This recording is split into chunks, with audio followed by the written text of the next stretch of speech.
الحمد لله الذي نور قلوبنا بنور الإيمان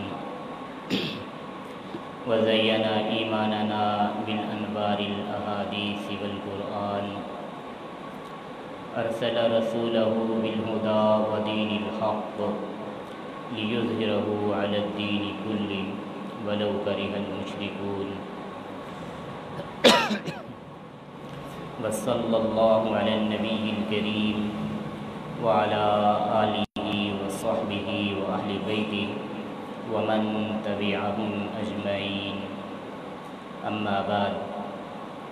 أعوذ بالله من الشيطان الرجيم بسم الله الرحمن الرحيم يا أيها الذين آمنوا توبوا إلى الله توبة نصوحا آمنت بالله صدق الله العظيم وبلغنا رسول النبي الصادق الوعد الأمين اللهم صل على سيدنا ومولانا محمد وعلى آل سيدنا ومولانا محمد وبارك وسلم ثم صلوا عليه واجب الاحترام بزرگوں اور نہاد نوجوان دوستوں ساتھیوں، رب العالمین نے ہم جیسے مخلوق الاعمال لوگوں کے لیے بے انتہا نعمتوں کا احسان فرمایا۔ فقیر کا کہنا یہ ہے کہ اگر دنیا عالم میں کوئی ایک بھی انعام اللہ پاک ہم غریبوں پہ نہ اتارتے تو اتنا ہی بہت تھا کہ اللہ رب العزت نے ہمیں توبہ اور استغفار جیسی نعمت عطا فرمائی۔ یقین جانیے کہ یہ جو استغفار کی نعمت ہے بہت بڑے تحفوں اور بڑی نعمتوں سے بھی بڑھ کر ہے۔ ہوتا یہی ہے کہ جب آدمی کوئی ایک عمل کر لے وہ تاریخ میں جب رقم ہو جاتا ہے، پھر کائنات بدل جائے تو بدل جائے، تاریخ نہیں بدلتی۔ وہ جو عمل کیا گیا، جو تاریخ کے ماتھے پہ لکھا گیا، وہ کبھی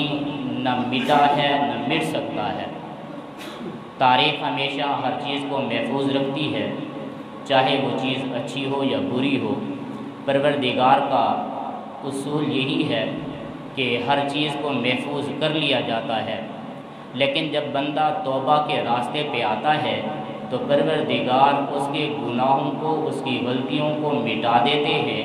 اور یہاں تک کہ فرشتوں کے ذہن سے بھی وہ الفاظ مٹا دیتے ہیں۔ اس سے بھی آگے بڑھ کر کہ وہ گناہ کتابت کے حوالے سے جو لکھا گیا تھا اس کو بھی مٹا دیا جاتا ہے۔ بسا اوقات ندامت کا اثر یہ ہوتا ہے کہ انسان توبہ کرتا ہے تو اللہ اس کے گناہوں کو مٹا کر اس کے گناہوں کی جگہ پر نیکیاں لکھ دیتے ہیں۔ میں نے کہا یہ کوئی کم تحفہ نہیں ہے استغفار کا، توبہ کا تحفہ۔ اللہ رب العزت نے اور بھی بہت سے انعامات عطا فرمائے، لیکن یہ جو توبہ کا انعام تھا اس پہ اگر میں ساری زندگی سر سجدے میں رکھ کر اللہ کا شکریہ ادا کرتا رہوں، زندگی گزر سکتی ہے، شکریہ ادا نہیں ہو سکتا۔ اس ایک نعمت کا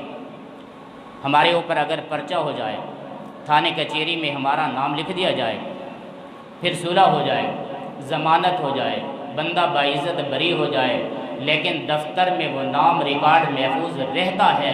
رہتی دنیا تک وہ نام محفوظ رہے گا کہ اس آدمی پہ فلاں جرم کا پرچہ ہوا تھا۔ پروردگار کی فیاضی دیکھیے کہ بندہ گناہ کرتا ہے، پرچہ درج ہو جاتا ہے، بندہ اللہ سے صلح کر لیتا ہے۔ حق یہی ہے کہ نام موجود رہنا چاہیے۔ پروردگار کی فیاضی کا عالم یہ ہے، میں نے عرض کیا کہ وہ گناہ تو مٹا دیا جاتا ہے، لیکن اوپر یہ انعام ہے کہ نام بھی ختم کیا جاتا ہے، فرشتوں کے ذہن سے بھی مٹا دیا جاتا ہے، پھر اس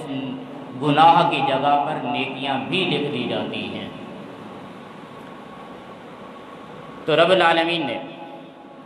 قرآن مجید میں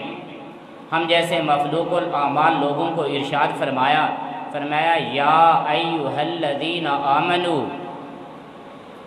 کہنے کو تو ایک جملہ ہے، سمجھنے کے لیے بہت بڑی بات ہے کہ اللہ رب العزت نے جب بھی انبیاء علیہ السلام کی جماعت مقدسہ کو پکارا، مخاطب کیا، تو ان کا نام لے کر مخاطب کیا۔ یا آدم انت وزوجک الجنہ، آدم علیہ السلام کا نام لیا ہے۔ یا یحییٰ خذ الکتاب بقوہ، یا نوح انہ لیس من اہلک انہ عمل غیر صالح۔ پیغمبروں کا جب اللہ نے نام لیا تو حضرت ابراہیم کو ان کے نام سے پکارا، حضرت موسیٰ کو ان کے نام سے پکارا، حضرت عیسیٰ کو ان کے نام سے پکارا، حضرت داؤد و سلیمان و زکریا و یحییٰ کو ان کے ناموں کے ساتھ پکارا۔ لیکن جب باری آئی تیرے اور میرے پیغمبر کی تو اللہ نے ان کو ان کے نام کے ساتھ نہیں پکارا بلکہ القابات کے ساتھ پکارا ہے۔ کہیں فرمایا الف لام میم، کہیں فرمایا طہ، کہیں فرمایا یاسین، کہیں فرمایا قاف ہا یا عین صاد، کہیں فرمایا یا ایھا المزمل، کہیں فرمایا یا ایھا المدثر، کہیں فرمایا یا ایھا النبی۔ اللہ نے یہ امتیازی شان عطا فرمائی ہے میرے محبوب کو تمام انبیاء کرام سے کہ ان کو نام لے کر مخاطب کیا ہے۔ جب میرے محبوب کی باری آئی ہے نام نہیں لیا، القابات سے نوازا ہے۔ تو اس طرح جب انبیاء کرام کی امتوں کی باری آتی ہے تو ہر امت کو ان کے پیغمبر کے نام سے منسوب کر لیا جاتا ہے۔ الم اعہد الیکم یا بنی آدم، اس طرح ہر پیغمبر کے نام کے ساتھ ان کی امت کو مخاطب کیا جاتا ہے۔ لیکن جب تیری باری آتی ہے، اللہ نے جس طرح تیرے محبوب پیغمبر کے لیے جس طرح عظیم عرفہ اعلیٰ محور منبر مرکز پیغمبر کے لیے جب اللہ تعالیٰ نے ان کے نام کے ساتھ نہیں القابات کو اختیار فرمایا ہے، اس طرح جب ان کی امت کی باری آئی ہے تو اللہ نے امت کا نام بھی نہیں لیا، امت کو بھی القابات سے پکارا ہے۔ اور سب سے پیارا القاب جو سب سے پیارا لقب ہے وہ ایمان کا لقب ہے، اور اسی نام سے پکارا ہے یا ایھا الذین آمنو، اے وہ لوگو جو ہمارے اوپر ایمان لے آئے ہو۔ تمام پیغمبر عظیم ہے، میرا پیغمبر عظیموں سے بھی عظیم ہے۔ تمام پیغمبر سید ہیں، میرے پیغمبر سیدوں کے بھی سردار ہیں۔ تمام پیغمبر عرفہ و اعلیٰ ہیں، میرے پیغمبر تمام پیغمبروں کے امام ہیں، اور تمام پیغمبر اللہ کو پسند ہیں، محبوب ہیں۔ لیکن میرے محبوب تو تمام پیغمبروں سے بھی زیادہ محبوب ہے۔ اس طرح تمام پیغمبروں کی امتیں اور اللہ رب العزت کو پسند ہے، محبوب ترین ہے، لیکن یہ امت محبوب کی وجہ سے تمام امتوں سے بھی زیادہ محبوب تر ہے۔ جس طرح اللہ نے اپنے پیغمبر کو نام سے نہیں القابات سے پسند فرمایا ہے، القابات سے پکارا ہے، اسی طرح اس امت کو بھی اللہ نے نام سے نہیں القابات سے پکارا ہے۔ جس طرح محبوب کے لیے لقب بھی محبوب ترین چنے ہیں، اس طرح اس امت کے لیے لقب بھی محبوب ترین چننا ہے۔ اور محبوب ترین القاب میں سے یہ لقب ہے یا ایھا الذین آمنو، اے وہ لوگو جو ہمارے اوپر ایمان لے آئے ہو۔ ایمان اللہ کو اتنی محبوب ہے، ایمان اللہ کے لیے اتنی عظیم ہے، شاید چار جائے عالم میں کوئی چیز بھی اللہ کو عظیم نہ ہو، اور ایک آدمی ایمان کے صدقے جنت میں جائے گا۔ اگرچہ اعمال کی کمزوری ہوگی، امید رکھی جا سکتی ہے کہ پروردگار اس کو معاف فرما دے اپنی رحمت کے صدقے اور محبوب کی شفاعت کے صدقے، علماء اولیاء اور قرآ کی شفاعت کے صدقے۔ لیکن جس آدمی کے پاس ہزاروں نیکیاں ہوں، ہزاروں ہی بہتریاں ہوں، وہ فلاح و بہبود کے لاکھوں کام کر چکا ہو، لیکن اگر اس کا ایمان ناقص نہیں ہے تو اس کی کوئی ایک چیز بھی قبول نہیں ہے، اور ایمان اگر نہیں ہے تو اس کو جنت کی ہوا تک لگنے نہیں جائے گی۔ جبکہ وہ ایمان والا ہوگا تو جنت میں عیش و آرام کرے گا، اگر ایمان سے بیزار ہے تو وہ رہتی دنیا تک کے لیے قبر میں عذاب بھی بھگتے گا، دنیا میں عذاب بھی بھگتے گا، جب محشر میں آئے گا دردناک عذاب میں جائے گا، یہاں تک کہ ہم فیہا خالدون، ساری زندگی اسی جہنم میں اس لیے جلتا رہے گا کہ دنیا میں وہ ایمان نہیں لایا تھا، ایمان نہیں لایا تھا دنیا میں۔ اور میں آپ کو مثال کے طور پر سمجھاؤں، اگر یہ ساری زمین اکٹھی کر لیں، اس کا وزن آپ بناؤ ایک تنکے کی طرح، اگر ساری زمین تنکے کے مقام پہ ہو جائے، پھر اس کے گرد جو چار طرف سے پانی ہے، یہ پانی دریا کی صورت میں ہو جائے تو آپ اندازہ لگائیے دنیا کی وسعت کتنی ہوگی، لیکن خلا اس سے زیادہ وسیع ہے، فضا اس سے زیادہ وسیع ہے، نجوم و کواکب اس سے بہت بڑے ہیں، اور ایک ایک سیارہ جو ہے وہ ساری دنیا سے زیادہ بڑا ہے، تمام سیاروں سے سورج اور بھی زیادہ بڑا ہے۔ اس سورج، سیاروں، ستاروں اور زمین و آسمان سے پہلا آسمان سب سے زیادہ بڑا ہے، دوسرا اس سے بھی بڑا ہے، ساتواں اس سے بھی بڑا ہے، عرش اس سے بھی بڑا ہے، کرسی اس سے بھی بڑی ہے، پھر کرسی اتنی وسیع ہے، وسیع کرسیہ السماوات والارض، کہ زمین بھی آسمان بھی ما فیہا جو کچھ ہے وہ نہ عرش کا مقابلہ کر سکتا ہے، نہ کرسی کی وسعت کا مقابلہ کر سکتا ہے۔ اگر اللہ اس جہان جیسا ایک اور جہان نافذ کر دیں، ایک اور جہان بنا دیں، اور سارے جہان کو اللہ سرن کے دانے یعنی سرسوں کے دانے کے برابر بھر دیں، پھر ایک چڑیا کو پیدا کریں، جو چڑیا آئے اور یہاں سے دانے اٹھا کر اس خالی میدان میں رکھے، پھر اس کے آنے کا فاصلہ 100 سال ہو، پھر جانے کا فاصلہ بھی 100 سال ہو، 100 سال میں آئے ایک دانہ اٹھائے، اگلے 100 سال میں جائے اور وہاں جا کر دانہ رکھ دے، تو اتنے عرصے میں ایک ساری زمین و آسمان، ہوا، خلا، فضا سب کچھ دانوں سے بھری ہوئی ہے، ایک ہی گندم کا ایک ہی چڑیا ہے جو یہ دانے اٹھا اٹھا کر وہاں رکھ رہی ہے۔ آپ اندازہ تو لگاؤ کہ جہان کو خالی کرتے وقت اس ایک چڑیا کو کتنی دراز عرصہ ضرورت ہوگا، لیکن تمام عرصہ وہ پورا کر سکتی ہے، دانے اس جہان سے نکل کر دوسرے جہان میں منتقل ہو سکتے ہیں، لیکن جو بد ایمانی کے سبب، بے عملی کے سبب، اپنے ایمان کے نقص کے سبب بندہ جہنم میں جائے گا، اتنی دراز عرصے کے بعد بھی وہ ایمان نہ ہونے کی وجہ سے جہنم سے واپس نہیں لایا جائے گا۔ کتنی قیمتی ایمان ہے۔ تو رب العالمین نے فرمایا یا ایھا الذین آمنو، اے او لوگو جو ہمارے اوپر ایمان لائے ہو۔ اللہ نے محبوب کو بڑی محبت کے ساتھ پکارا ہے، تو محبوب کی امت کو بھی اسی محبت کے ساتھ پکارا ہے کہ اس محبت کے ساتھ کبھی انسان کو دشمن پکارے تو بندہ بے دریغ چلا آئے، پروردگار نے پکارا ہے تو انسان کو کتنی تیزی سے چلا آنا چاہیے تھا، لیکن ہمارا حال ہمارے سامنے ہے۔ مگر قرآن اب بھی ناکارہ نہیں ہے، قرآن اب بھی پرانا نہیں ہے، قرآن اب بھی ناقص نہیں ہے، قرآن اب بھی تر و تازہ ہے۔ اپنے سینے پہ ہاتھ رکھ، قرآن اب بھی تجھے پکارتا ہے یا ایھا الذین آمنو، اے میرا بندہ اگر مجھ پہ ایمان لایا ہے تو توبو الی اللہ، اللہ کے حضور توبہ کرتا رہے، اللہ کے حضور توبہ کرتا رہے۔ توبہ کسے کہتے ہیں؟ توبہ کہتے ہیں واپس پلٹنے کو۔ ایک آدمی نے ملتان جانا تھا، وہ کراچی کے راستے پہ چل گیا، جب چلتے چلتے بڑی دور پہنچا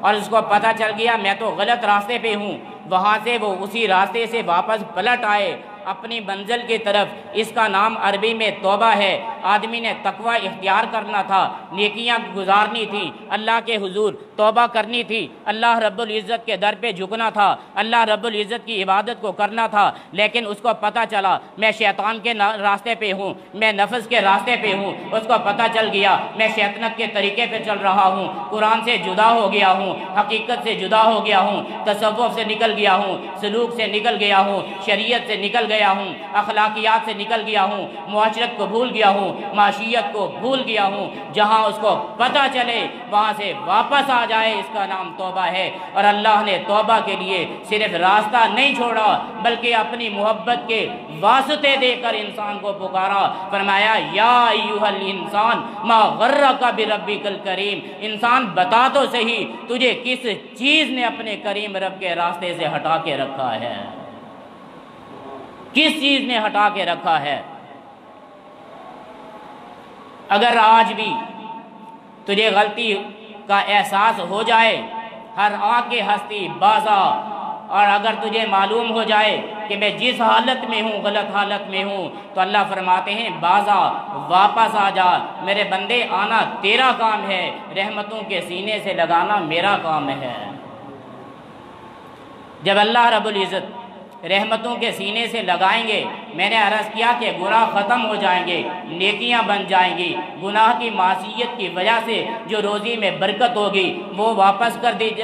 روزی میں جو برکت ختم کر دی گئی تھی واپس کر دی جائے گی، گناہ کی معصیت کی وجہ سے جو معیشت تنگ کر دی گئی تھی معیشت کھول دی جائے گی، گناہ کی معصیت کی وجہ سے جو طبیعت میں گرانی پیدا تھی، جسے تو جنات کا حملہ سمجھتا ہے، جسے تو جادو کے اثر سمجھتا ہے، اصل گناہ کی نحوست کی وہ بدعملی کی سزا ہے انسان کے اوپر۔ لیکن جب آدمی واپس آ جائے گا، گرانی ختم ہو جائے گی، طبیعت بہتر ہو جائے گی، اور اللہ کے حضور سجدے کی لذت آئے گی، مناجات کی سیر خیزی کی لذت ہوگی، سجدے کا سرور ہوگا، عبادت کا فائدہ نصیب ہوگا، اور دنیا میں پتہ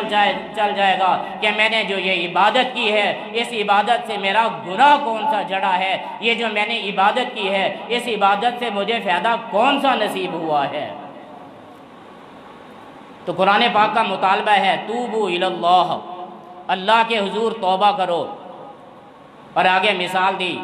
توبہ کس طرح، توبۃ نصوحا، اس طرح توبہ کرو جس طرح اس نصوح نے توبہ کی تھی۔ بنی اسرائیل کی قوم کا ایک آدمی تھا جس کا نام تھا نصوح، اس کا انداز عورتوں جیسا تھا، وہ عورتوں جیسے لباس میں تھا، عورتوں جیسا انداز پکڑ کر وہ پہنچ گیا بادشاہ وقت کے پاس، اور اس نے کہا میں عورت ہوں اور مجھے خدمت دی جائیے۔ تو بادشاہ زادی نے اسے اپنی خاص نوکرانیوں میں شامل کر لیا۔ جب وہ نوکرانیوں میں شامل ہو گیا تو اسے ڈیوٹی ملی، کبھی کسی بادشاہ زادی کی خدمت کر رہا ہے، کسی شہزادی کی خدمت کر رہا ہے، کسی ملکہ کو تیل ڈال رہا ہے، کسی کے پاؤں دبا رہا ہے۔ ایسے حالت میں اسے گزرتے ہوئے، لذت دنیا حاصل کرتے ہوئے کئی سال گزر گئے، لیکن معیشت عزتی ایسا ہوا کہ ایک دن بادشاہ کی بیٹی غسل خانے میں نہانے گئی، اس نے اپنی انگوٹھی اتار کے کہیں رکھی جو اس کے دماغ سے بھول گئی، غسل خانے سے واپس آئی تو اسے انگوٹھی نصیب نہ ہوئی، وہ انگوٹھی کو تلاش کرتے کرتے اپنے ابا کے پاس پہنچی، شکایت درج کی کہ میرے والد کریم مجھ سے انگوٹھی گم ہو گئی ہے، کسی نے اٹھا لی ہے، اب ملنے کا نام نہیں لے رہی۔ تو بادشاہ نے اجازت دی اور ملکہ نے حکم نافذ کیا کہ جتنی کنیزیں اور غلامیں ہیں ان سب کو کھڑا کر کے ان کی ننگی تلاشی لی جائے، اور تلاشی شروع ہو گئی۔ اب آدمی کو فکر لاحق ہو گئی کہ میری جان پہ بننے والی ہے، ابھی جب میرے کپڑے اتارے جائیں گے، جب مجھے چیک کیا جائے گا تو پتہ چل جائے گا یہ عورت نہیں مرد ہے، پھر اس مرد ہونے کی سزا کے طور پر تو قتل ہونا چاہیے تھا، قتل کے علاوہ تو دوسری سزا لاگو ہی نہیں ہے۔ اس لیے وہ رو رہا تھا، فریاد کر رہا تھا، اور اللہ کو توبہ کے ذریعے منا رہا تھا، دل ہی دل میں فریاد کرتا تھا اللہ مجھے آپ معاف کر دے، آج معاف کر دے، میں آئندہ ایسی حرکتوں سے توبہ کرتا ہوں، آئندہ ایسے کام نہیں کروں گا۔ وہ اللہ کے حضور تو اپنے عمل پہ توبہ کر رہا تھا، ظاہر میں کہتا تھا اللہ کرے شہزادی کی انگوٹھی جلدی مل جائے۔ لوگوں کو بڑی حیرت ہوئی کہ اس عورت کو شہزادی کی انگوٹھی کی فکر کیوں، جبکہ معاملہ تو کچھ اور تھا۔ لیکن وہ انگوٹھی کو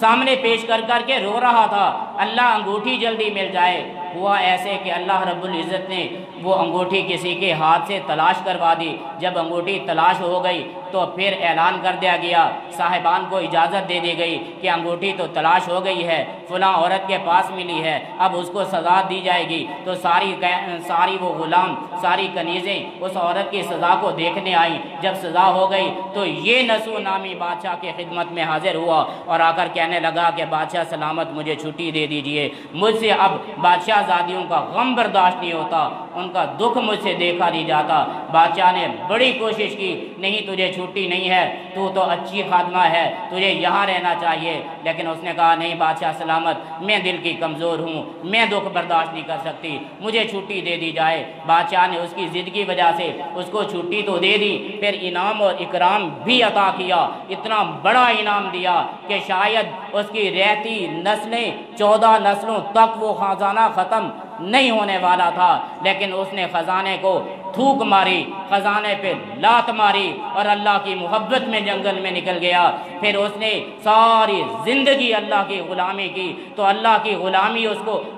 اتنی مزے والی ہوئی کہ دنیا کی کوئی نعمت بھی اس کو مزہ نہ دے سکی۔ پھر یہی وجہ تھی کہ وہ دنیا کے کسی اور کام میں بدمست نہ ہوا، اللہ کے حضور سر سجدے میں پڑا رہا، تو پروردگار نے اس کی قربانی کو قبول کیا اور نشانی کے طور پر اس کا نام لے کر قرآن میں بیان فرمایا ایمان والو اللہ کے حضور توبہ کرو، تو اس نصوح جیسی توبہ کرو جس کو توبہ کرنے پر انعامات کی بارش نصیب ہو گئی، لیکن اس نے سارے انعاموں کو چھوڑا،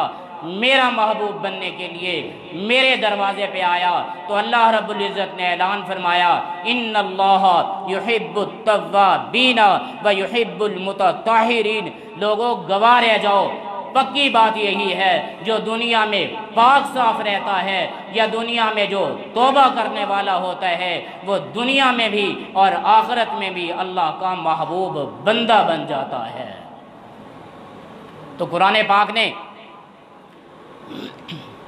توبہ کا تذکرہ کر کے، نصوح کی کہانی پیش کر کے آج بھی آپ سے مطالبہ کیا ہے کہ توبہ کرو اللہ کے حضور، اور پکی سچی توبہ دنیا کو دکھانے کے لیے نہیں، دنیا کو گرمانے کے لیے نہیں، اپنے نفس کو تسلی دینے کے لیے نہیں، نصوح کی طرح پکی توبہ کرو۔ آج ہمارا حال کیا ہے؟ ہم بازار میں بیٹھے ہوئے ہیں، بے پردہ عورتوں کو دیکھ رہے ہیں، لاہور بھی پڑھتے جاتے ہیں، چوری کے تذکرے کرتے جاتے ہیں، استغفار بھی پڑھتے جاتے ہیں، زنا کے تذکرے کرتے ہیں، استغفار بھی پڑھتے ہیں، اور شراب کے تذکرے کرتے ہیں، استغفار کے تذکرے کرتے ہیں، لیکن ہوتا یہی ہے وہی لاہور، وہی استغفار تیرے اور میرے اوپر بیٹھ کر پھر استغفار کر رہا ہوتا ہے۔ حضرت سعدی شیرازی رحمۃ اللہ علیہ نے فرمایا سجا بر کف توبہ بر لب، دل پر عزو کے گناہ معصیت راخندہ، می آیت بر استغفار ماں، میرے ہاتھ میں تسبیح ہے، زبان پہ توبہ توبہ کی رٹ ہے، لیکن دل گناہ کے ذوق سے اب بھی بھرا ہوا ہے، تو یہ معصیت، یہ گناہ، یہ میری تسبیح پر، میرے استغفار پر مجھ پر مسکراتا بھی ہے اور مجھ پر استغفار بھی کرتا ہے۔ تو استغفار کا معنی یہ ہے کہ واپس پلٹ آئیے، جس راستے پہ جا رہے تھے میں احساس ہو گیا کہ غلطی کا راستہ ہے، واپس آ گئے ہیں، اس راستے کو پیچھ کر لینی چاہیے، پھر سے یاد نہیں کرنا چاہیے۔ استغفار کا معنی یہ ہے جس گناہ پہ چل رہے تھے آج اس گناہ پہ ندامت کا اظہار کریں، اللہ کو گواہ بنا کر پکے اور سچے دل سے توبہ کریں، پھر آئندہ گناہ نہ کرنے کا پختہ عزم کریں، پھر جس وجہ سے وہ گناہ ہوتے ہیں وہ وجہ بھی ترک کر دیں، پھر دیکھیں کہ معصیت ختم کیسے ہوتی ہے، معصیت کے اب اترتے کیسے ہیں، پھر دیکھنا کہ اللہ کے محبوب بنتے کیسے ہیں، پھر اللہ مستغفرین بالاسحار پہ اپنی رحمتوں کا نزول فرماتے کیسے ہیں۔ آج کہتے ہیں جناب استغفار بھی کرتے ہیں، منزل بھی پڑھتے ہیں، جادو کا اثر ختم نہیں ہوتا، نماز بھی پڑھتے ہیں، دعائیں قبول نہیں ہوتی، خیرات بھی کرتے ہیں، روزی میں برکت نہیں ہوتی۔ اصل یہ نہیں ہے، اصل یہ ہے کہ بندہ گناہ کے دروازے کو بند کرے، استغفار کرتا رہے۔ میرے اور تیرے پیغمبر صلی اللہ علیہ وسلم نے فرمایا جو معصوم عن الخطا ہے کہ گناہ ہونا تو دور کی بات ہے، گناہ کا تصور جن کے قریب تک نہیں گزر سکتا، وہ فرماتے ہیں میں بھی روزانہ 100 مرتبہ استغفار کرتا ہوں، اور آپ کو بھی چاہیے روزانہ 100 مرتبہ استغفار کرتے رہیں۔ فقیر کی التجا یہ ہے کہ آؤ اپنے روٹھے رب کو بناؤ، یہ جو عذاب مسلط ہو رہے ہیں یہ ہمارے گناہوں کی نحوست ہے، گناہوں سے پاک ہو جاؤ، اللہ رب العزت کو استغفار کے ذریعے سے مناؤ، اور اہل اللہ کے ساتھ رابطے میں رہو، ذکر و اذکار کرتے رہو، نمازوں کی پابندی رکھو، وہ جو ذکر قرآن ہے وہ کرو، ذکر نماز ہے وہ پڑھو، ذکر روزہ ہے وہ رکھو، ذکر خیرات ہے وہ کرو، اذکار میں جو چیزیں آتی ہیں وہ ساری اپنے اوپر مسلط کرو، اور استغفار کی لذت اٹھاتے جاؤ، پروردگار کی رحمتیں پاتے جاؤ۔ اللہ تعالیٰ میری اور آپ کی حاضری کو قبول اور مقبول فرمائے۔ ایک اعلان آپ کے لیے ہے کہ اسی توبہ اور استغفار کے لیے ہمارے ہاں بہت سے اللہ والے تشریف لانے والے ہیں۔ آئندہ اسی سوموار کے دن 4 تاریخ کو مغرب کی نماز سے لے کر رات 12 ساڑھے 12 بجے تک یہی نظر الاسلام جتوئی شہر میں، نظر الاسلام مسجد جتوئی شہر میں سلسلہ عالیہ نقشبندیہ یاسینیہ جو حضرت پیر غلام یاسین شاہ صاحب رحمۃ اللہ علیہ مسکین پور شریف والے ہیں، ان کی یاد میں، ان کے سلسلے میں ہمارا تقریباً یہ 7واں پروگرام ہے سالانہ۔ بہت بڑے اللہ والے تشریف لا رہے ہیں، جس میں حضرت امین الدین پاشا صاحب دامت برکاتم بھی ہیں، حضرت حفیظ اللہ صاحب دامت برکاتم بھی ہیں، اور مولانا خلیل الرحمان گمانوی صاحب بھی ہیں، قاری اللہ نواز صاحب بھی ہیں، قاری عطا اللہ صاحب بھی ہیں، اس کے علاوہ شعراء کرام بھی ہیں، اور دیگر بھی علماء کرام ہیں، پورا حضرات بھی ہیں۔ ذکر بھی کریں گے، مراقبے بھی کریں گے، بیانات بھی سنیں گے، استغفار بھی کریں گے، اور دعائیں بھی کریں گے۔ اللہ والوں کے سامنے اللہ کو راضی کریں گے، اللہ والوں کو گواہ بنا کر توبہ اور استغفار کریں گے۔ انشاءاللہ العزیز یہ گناہوں کی ظلمت چھٹ جائے گی، رحمتوں کی بہاریں آئیں گی، اور صبح اللہ بہار کی پیدا کریں گے۔ اور تمام حضرات کو اس فقیر کی دعوت ہے، اپنے دوستوں ساتھیوں کے سمیت تشریف لائیے گا، لنگر کا اہتمام ہوگا، اور آپ کی رہائش کا بھی اہتمام ہوگا۔ جو ساتھی رہنا چاہیں گے ان کے لیے رہنے کی جگہ بھی ہوگی، اور جو چلے جانے چاہیں گے انشاءاللہ اپنے اپنے وقت پر پہنچ جائیں گے، تو صبح کی نماز بھی انشاءاللہ سب کی ہو جائے گی۔ اس فقیر کی آپ تمام حضرات کو دعوت ہے، اور صرف اپنے تک دعوت نہیں رکھنی بلکہ آگے بھی اس دعوت کو پہنچاؤ۔ اللہ آپ کا اور میرا حامی و ناصر ہو۔ وما علینا الا البلاغ المبین۔